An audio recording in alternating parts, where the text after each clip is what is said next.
Hello and welcome to my first and hopefully not my last video on the flat earth theory. I finally did it. There's been an incredible uptick in debate on the topic between so-called flat earthers and so-called ball earthers.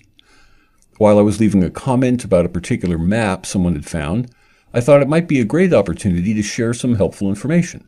This information will be helpful to flat earthers, but will also be appreciated by ball earthers. So I expect only to be thought of as a peacemaker for my efforts.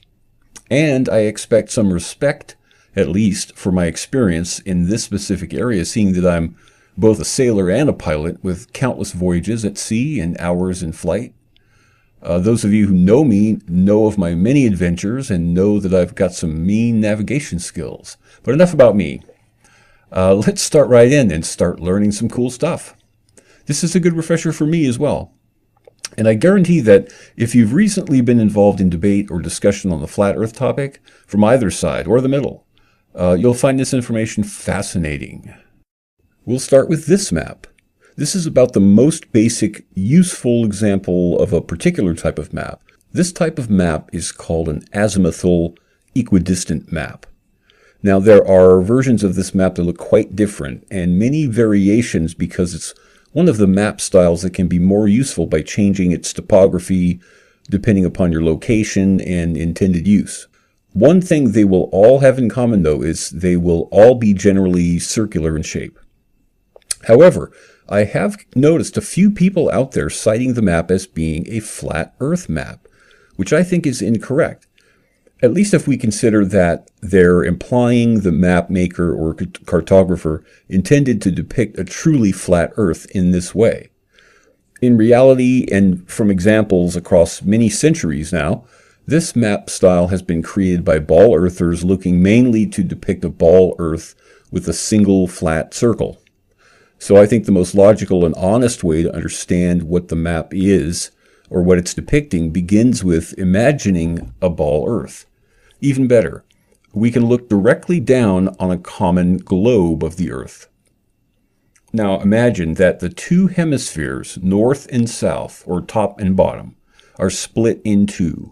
Starting with the northern hemisphere, imagine pushing down on the semicircular dome shape until it becomes flat. What results would be pretty close to what we see here. However, objects closer to the center of the circle will have compressed slightly, while objects closer to the edge will have expanded slightly. Now, imagine the bottom half that we can't see becoming extremely flexible, almost elastic. In a sense, we need to turn it inside out from the very center of the South Pole. But as we do, we'll need to stretch it wide enough to become visible around the existing portion, and we'll need to flatten the whole thing as well. With the top half of the globe compressed flat without widening that circle, and the bottom half pulled up and around from the center to merge with the top half, we've created an azimuthal equidistant map. Before we get into how this type of map is commonly used today, let's look at a few historical examples. Going as far back in time as I could for the earliest example that was at least somewhat common and well known, I found this map from 1320. It was made by Pietro Visconti. I would need to look closer and do some research to know how accurate it really is. This relates to how the map is often drawn dependent upon the maker's location. But to my eye, it looks like a damn good map. I mean, it's hard to imagine it was created without the aid of technology unavailable at the time. If not that, then spiritual guidance or extrasensory perception or something might have been involved.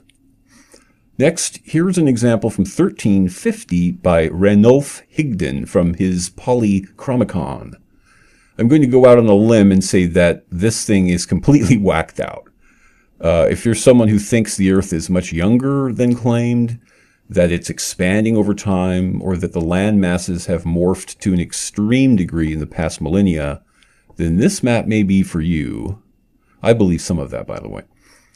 Skipping along exactly 100 years to 1450, because the last one was from 1350, we have a map by Fray Maro, a Venetian, I believe. It's quite detailed, but I can't say how accurate it might be. The most recent map of this type I'm going to show you is this one, from 1890 actually, the Gleason's New Standard Map. At this point, the accuracy has improved to the degree that risk analysis for global shipping didn't consider it an unacceptable legal liability to have people navigating by this map, or something very close to it. Notice that it reads longitude and time calculator. This is a good clue to its modern day use. It's also a clue to the shortcomings of an azimuthal equidistant map, and here's why. If you recall what it took to contort that globe of Earth into the flat and circular disk that we see with this map, there was massive distortion occurring, obviously.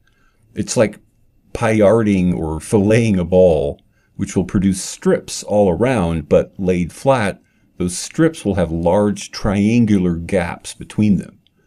So what this map does is to stretch the area latitudinally to bridge those gaps. More importantly, though, the lines of longitude are kept perfectly straight in the process, hence the term longitude calculator shown here. As the Earth is divided into what are called meridians, it requires division by some marker, which are the lines of longitude. But this does create a problem for anyone hoping to use a map of this type for navigation purposes. Navigation involves directionality and distance. This kind of map is pretty much horrible for use at either, but it's perfectly accurate for navigation purposes if your point of departure and destination are both located along one of those lines of longitude, which is not very likely. Just as unlikely, though, but not totally unrealistic, is that both points will fall on two adjacent lines. This map is designed for plotting in straight lines, but to attempt to correctly plot a course that could be navigated between two adjacent lines of longitude will send you off course. The true distance will also be anywhere up to 100% off, depending upon how far away your points are from that map's center. Now, I mentioned how this variety of map is often tailored to suit. You can see why this might be helpful or necessary from what we've learned about its limitations. Basically, you'll find examples of this map that disregard the poles and center the map on a point of interest or where someone is located. For example, here's one that's centered on Cairo, Egypt. Here's a version centered on New York. You'll find other examples, usually centered on ports of call, but you can see how understanding more about how this map is designed and how it differs from other maps could curb some of your enthusiasm about the concept of an Arctic wall surrounding a flat Earth disk. That's not to say it's an impossibility, but if we were to shift the area of the Earth just right, centering it on the spot exactly opposite North Africa, for example, we could create a fully functional and entirely authentic version of the map with a Great Wall of North Africa surrounding it. But if we continue shifting things, theoretically, we could create a version where any place became at least a thin wall around it, like, let's say, Bakersfield, the Great Wall of Bakersfield, or Compton, for instance, any place. I have two maps to show you before I conclude. The first is this one, which I thought was relevant because some maps like this will employ the same technique as an azimuthal equidistant map, but they do it without joining the two halves. The result is actually less distorted, but lacks the ability to plot both distance and direction with a straight line in one line along the longitudinal lines. It's interesting nonetheless. And finally, this map. You may have seen people pointing to this logo, which is the United Nations official symbol, as some degree of evidence that the Earth is flat. It's true that there are 33 quadrants, or hextants, or whatever, counting the middle circle. And I'm not going to argue this choice of map isn't significant. It might be, but from what we've seen and considering how common the azimuthal maps are, it seems less clear. Some may argue that the map shown here is largely accurate, but lacks one crucial element, the southern Arctic wall that should be surrounding it. As someone with a fair amount of design experience, I think I can understand why that might have been left out. If, for instance, I was designing the symbol myself and did include the outer landmass, or that Arctic area, Arctic wall area, I can imagine I might have thought it looked too much like one of the concentric circular lines, or that it conflicted with the outermost line. And considering the thickness of those lines, the outermost line may actually look very much like this southern Arctic wall. So omitting it would have been maybe one option, and it made it look cleaner, for example. And I would have considered that. Plus, other maps aren't necessarily or aren't usually circular. And this circle shape is very easy to work with in a logo type, just for example. That concludes my presentation, which I hope was interesting and informative. This was a big detour from my usual fare.